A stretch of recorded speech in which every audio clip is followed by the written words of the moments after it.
Lá vai eu de novo falar desse homem. Vamos lá. Em meio ao carnaval que foi a conversão da prisão domiciliar do senhor Jair Bolsonaro em prisão preventiva, após ele danificar patrimônio público com a intenção ou não de fugir do cumprimento da lei penal, isso não vem ao caso agora, a minuta do texto do decreto de indulto natalino, que é produzido pelo Conselho Nacional de Política Criminal e Penitenciária, ficou pronto, e ele não passou batido por uma parcela dos comunicadores políticos.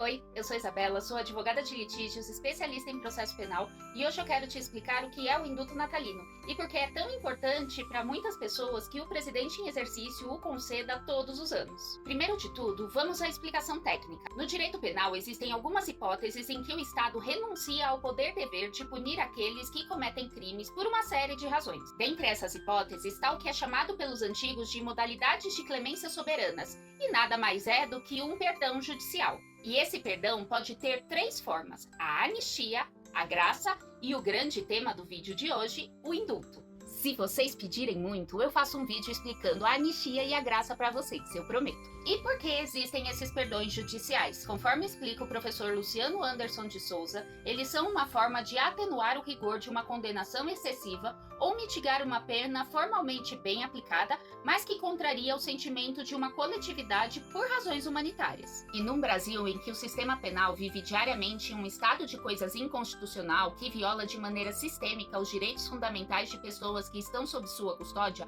perdoar a pena da galera é até uma forma de ajudar o sistema a não colapsar de vez. E se você quiser entender porque eu disse isso, eu estou deixando referenciado na descrição do vídeo o acórdão de julgamento das medidas cautelares na ADPF 347, junto com todos os conteúdos que eu usei para montar o roteiro, e que eu recomendo muito que vocês leiam. Mas agora, falando especificamente do indulto, ele é uma das espécies de perdão coletivo para pessoas que estão cumprindo determinados tipos de pena, ou que praticaram determinados tipos de crime e agora estão cumprindo pena privativa de liberdade.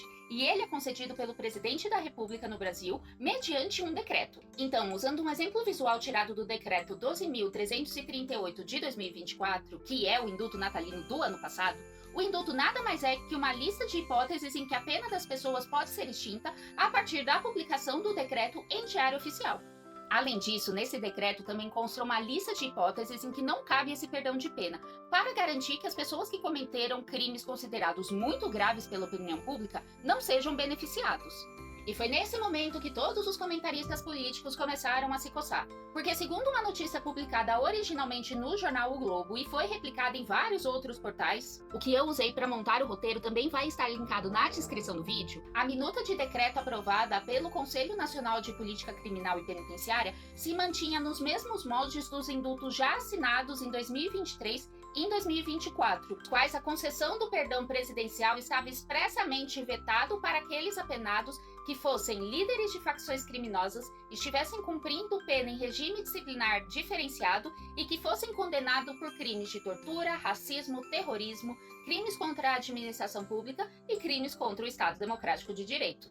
Mas vem mais perto que eu vou te contar um segredo. Exceto pelos crimes contra o Estado Democrático de Direito, que ficaram muito na moda nos últimos anos em razão do acontecido, todas essas hipóteses de limitação são padrão em todos os indultos natalinos, pelo menos nos indultos assinados nos últimos 10 anos, que foram os que eu analisei na pesquisa que eu fiz para os últimos pedidos de indulto que eu elaborei. Isso porque, para alguns crimes dessa lista, existe uma vedação expressa na Constituição Federal, no artigo 5º, inciso 42, impedindo a concessão de qualquer tipo de perdão para os crimes de tortura, terrorismo, relacionados a drogas e crimes hediondos ou equiparados. De toda forma, a concessão do indulto não é automático. Seria muito fácil se fosse, porque não existe verba nem pessoal suficiente para mapear todos os anos quantos apenados e apenadas vão ser beneficiados com o indulto naquele ano e comunicar os tribunais competentes para homologar a concessão desse benefício. Isso quer dizer que advogadas, advogados e a Defensoria Pública precisam avaliar se seus assistidos e clientes se enquadram nos requisitos do decreto,